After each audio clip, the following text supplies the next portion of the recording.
नमस्कार मित्रमैत्रिणींनो, जर तुम्हाला आपल्या चॅनलवरच्या कथा आवडत असतील तर लाईक करत जात जा आणि चॅनलला सबस्क्राईब करून बाजूची घंटी दाबा आणि ऑलवर सेट करा.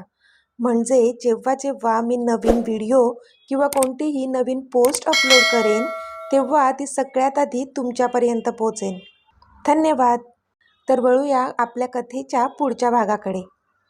मान्य आहे, पुरावे त्याच्या विरुद्ध आहेत, पण प्रत्येक गोष्टीच्या दोन बाजू असतात. एक बाजू आपण बघितली, आता आधीची बाजू पण बघून घेऊ. कदाचित काहीतरी वेगळं असेल सत्य. असंही कधीकधी आपल्या उघड्या डोळ्यांना पण जे सत्य दिसत असतं तसं नसतं. म्हणून मला असं वाटते की आधीला एक चान्स दिला जावा. आजी बोलल्या. तसे आजोबा पुन्हा एकदा चिडले, पण इथे आधीचे डोळे मात्र पाणावले. कारण कोणीतरी होतं ज्याने आधीवर विश्वास दाखवला होता आणि ती त्याची आजी होती. ठीक आहे, बोल आदित्य.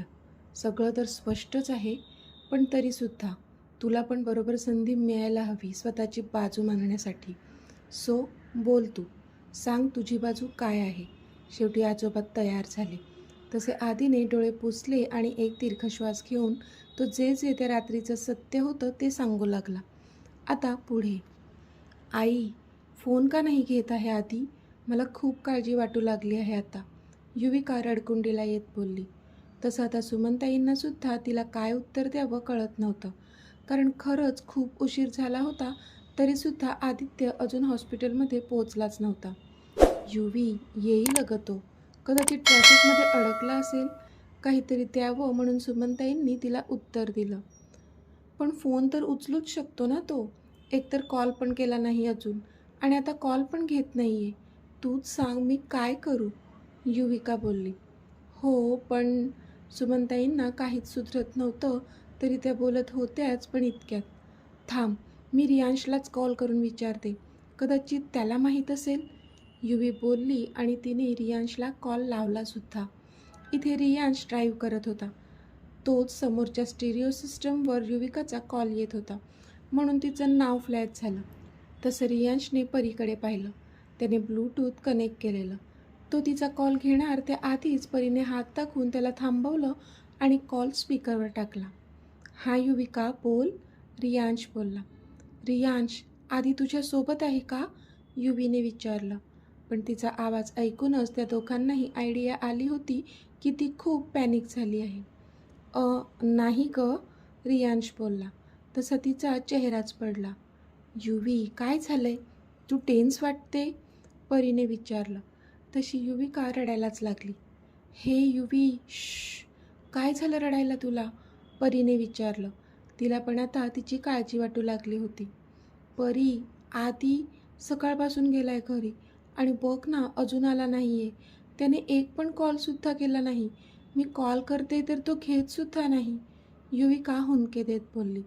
तसा इथे परी आणि रियांश दोघांनाही आयडिया आली की काय झालं असेल. नक्कीच घरी काहीतरी घडलं असावं आणि आधी तिथेच अडकला असेल, म्हणून तो आपला पण कॉल घेत नाही आहे. त्यांना बरोबर अंदाज आला. हे बघ युवी, ह्यात एवढं काळजी करण्यासारखं काहीच नाही आहे. अगं, आधीचा कॉल आला होता ऋषीला मघाशी. त्याचं बोलणं झालं आहे आधीशी. ॲक्च्युली त्याच्या फोनला काहीतरी झालं आहे, म्हणून त्याने कॉल केला नसेल. ऋषीला पण त्यांच्या लँडलाईनवरून कॉल केलेला. तो येतच असेल आता हॉस्पिटलमध्ये. काळजी नको करू आणि आम्ही पण पोचतोच आहोत, परी बोलली. तिने खोटंच सांगितलं तिला, नाहीतर ती अजूनच टेन्शन घेऊन बसली असती. रियांशचं बोलणं झालं आहे आधीशी, युवीने आश्चर्याने विचारलं. हो, परी बोलली. मग मला का नाही केला त्याने कॉल, युविका बोलली. अगं, इट्स ओके ना, असेल काहीतरी कामात.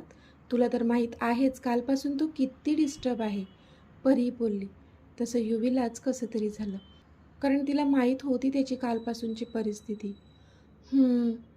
पण एवढा उशीर का लागतोय त्याला, युविकाने विचारलं.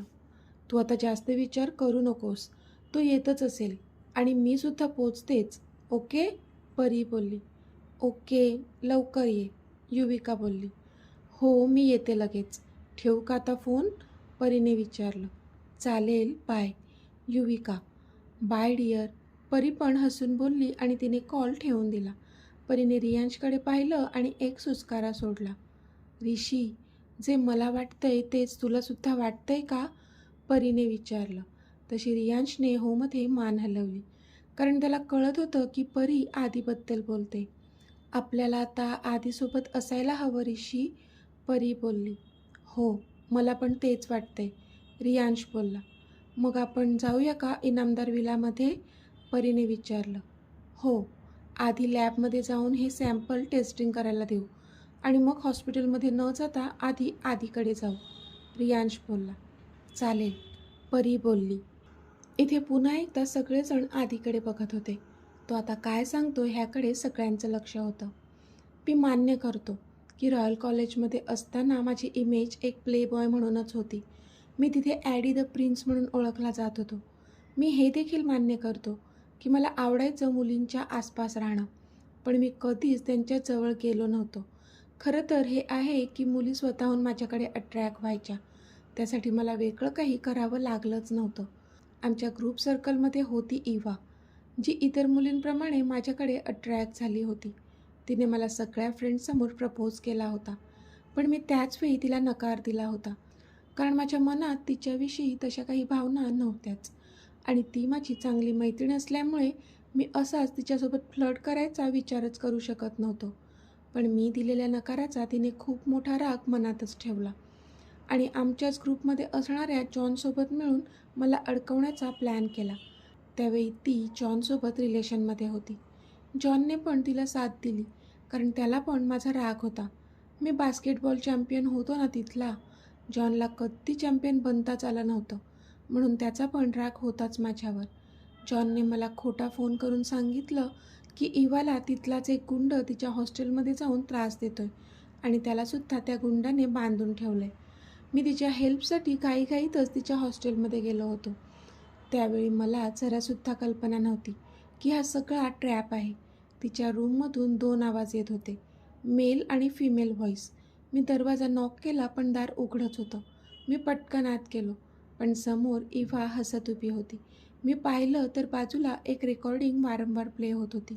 मी चिडलो, तिच्यावर ओरडलो, पण लगेचच तिने माझ्या तोंडावर एक स्प्रे मारला आणि मी बेशुद्ध झालो, जो सकाळीच उठलो.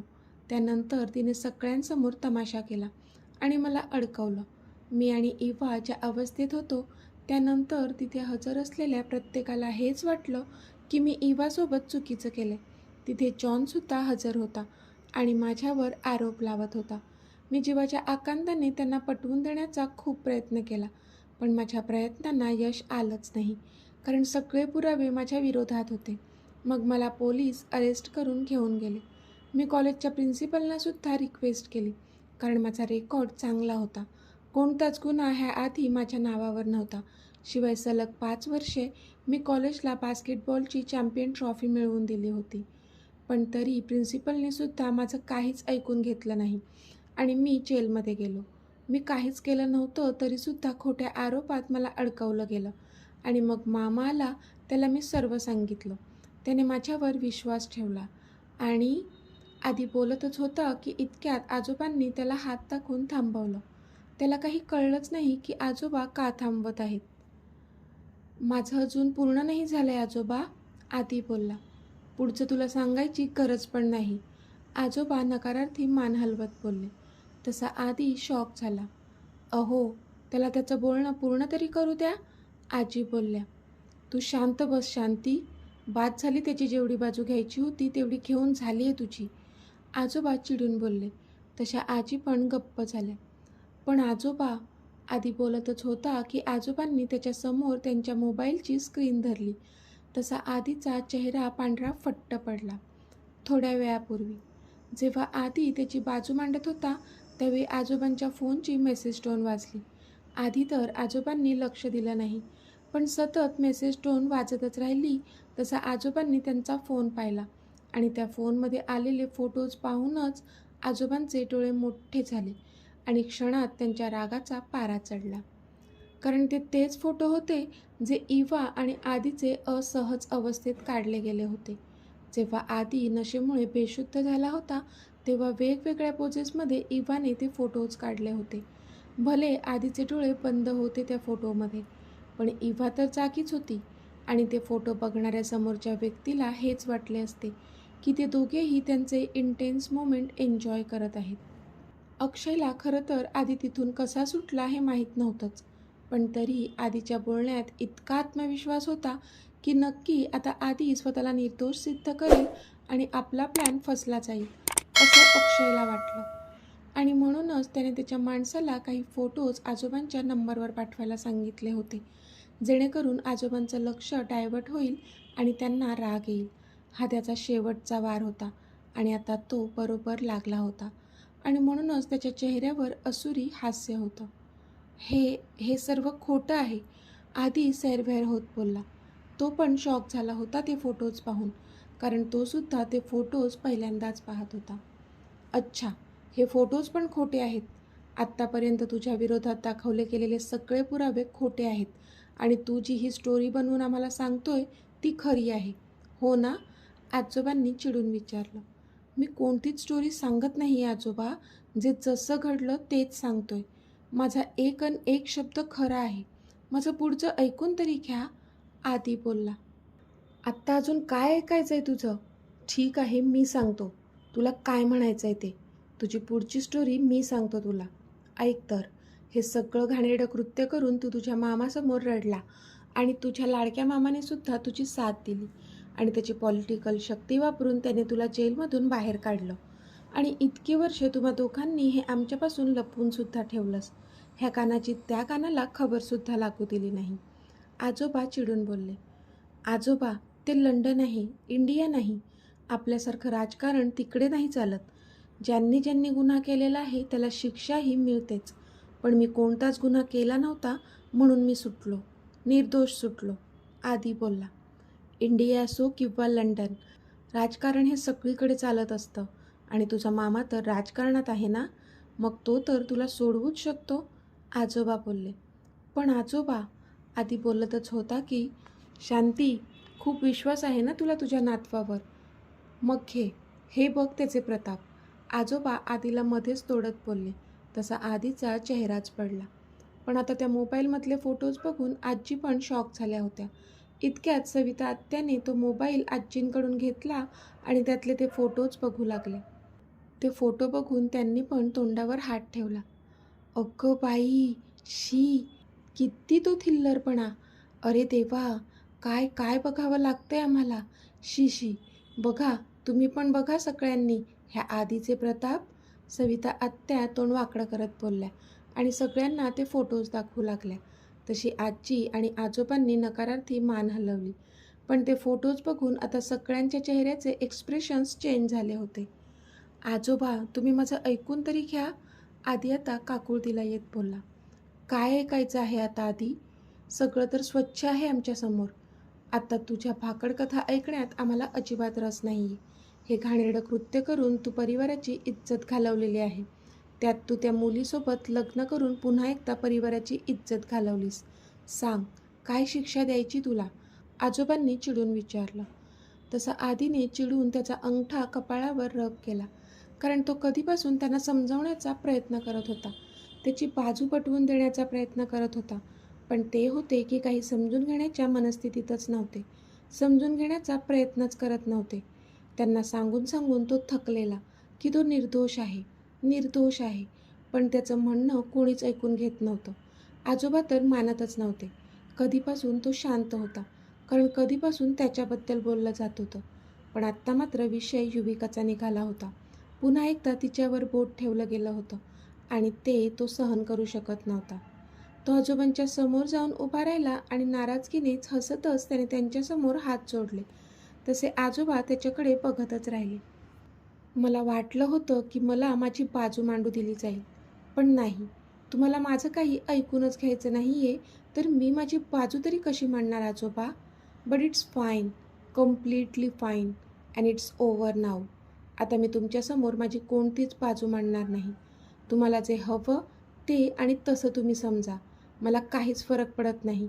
तुम्हाला माझ्यावर विश्वास ठेवायचा असेल तर ठेवा, नाहीतर नका ठेवू, मला फरक पडत नाही. पण हां, एक गोष्ट नीट लक्षात ठेवा. आत्ताच तुम्ही म्हणालात ना, ती मुलगी म्हणजे युविका. सौ युविका आदित्य इनामदार नाव आहे तिचं. लग्नाची बायको आहे ती माझी. तिच्याबद्दल मी चुकीचा एकही शब्द ऐकून घेणार नाही. भले रक्ताचं नातं नाही आहे तिच्यात आणि माझ्यात, पण आमचे प्रेमाचे धागे असे काही जुळले आहेत ना की तिला माझ्या खरं असण्याचा मला कोणताच पुरावा द्यावा लागला नाही. मी सांगितलं आणि तिने विश्वास ठेवला माझ्यावर आजोबा, कारण प्रेम केलं तिने माझ्यावर. आणि जिथे प्रेम आहे तिथे विश्वाससुद्धा आहे. पण इथे तुम्ही सगळी माझी रक्ताची नाती असूनही तुमचा माझ्यावर नाही, तर ह्या खोट्या पुराव्यांवर विश्वास आहे. So sad. आधी नाहीमध्ये मान हलवत बोलला. पुराव्यांवर विश्वास आहे कारण सगळे पुरावे तुझ्या विरोधात आहेत. ह्यावेळी आजोबा दात आवळून बोलले. त्यांना रागच आला आधीच्या बोलण्याचा, पण आजोबांच्या बोलण्यावर पुन्हा एकदा आधीला पण राग आला. मग ठेवा तुमच्या त्या सो कॉल्ड पुराव्यांवर विश्वास, कारण आत्ता मी काहीही बोललो तरी तुम्हाला ते खोटंच वाटणार आहे. म्हणून आत्ता मी काहीच बोलणार नाही. तुम्हाला हवा तसा अर्थ काढू शकता सगळ्या गोष्टींचा. मला नाही फरक पडत आता कोण माझ्याबद्दल काय विचार करतोय आणि काय नाही त्याचा. आधी चिडून बोलला आणि तिथून निघून जाऊ लागला. तोच, थांब आदित्य, तुला नसेलही फरक पडत पण मला पडतो. एवढ्या वर्षांची कमावलेली मी माझ्या परिवाराची इज्जत अशीच तुला धुळीत मिळवून नाही देणार. तुला वाटत असेल की सगळं करून धरून तू बाजूला होशील, पण तसं होणार नाही आदित्य. गुन्हा केलाय तू आणि तुला त्याची शिक्षा भोगावीच लागेल. प्रत्येकाला न्याय हा समानच असेल, नाहीतर असं होईल की ह्या राजवर्धन इनामदाराने न्याय करताना भेदभाव केला. आजोबा बोलले आणि आधी जागीच थबकला. पण आजोबा आता आधीला शिक्षा देतील हे ऐकून सगळेजण एकदा आजोबांकडे तर एकदा आधीकडे पाहू लागले होते. अहो, काहीही काय बोलताय? शिक्षा देणार तुम्ही आधीला? आजी पण प्रचंड टेन्शनमध्ये बोलल्या. हो, आजोबा पण तेवढ्याच टेन्शनमध्ये बोलले. इथे प्रतीक्षेच्या डोळ्यात मात्र अश्रू आले होते जे थांबायचे नावच घेत नव्हते. यशराज ह्यांचीसुद्धा परिस्थिती तशीच होती. आधी मात्र आता आजोबांच्या समोर येऊन उभा राहिला, अगदी त्यांच्या चेहऱ्यासमोर.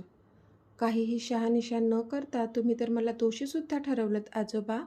अजून गुन्हा तर सिद्धसुद्धा झाला नाही आहे माझ्यावरचा. आधी बोलला.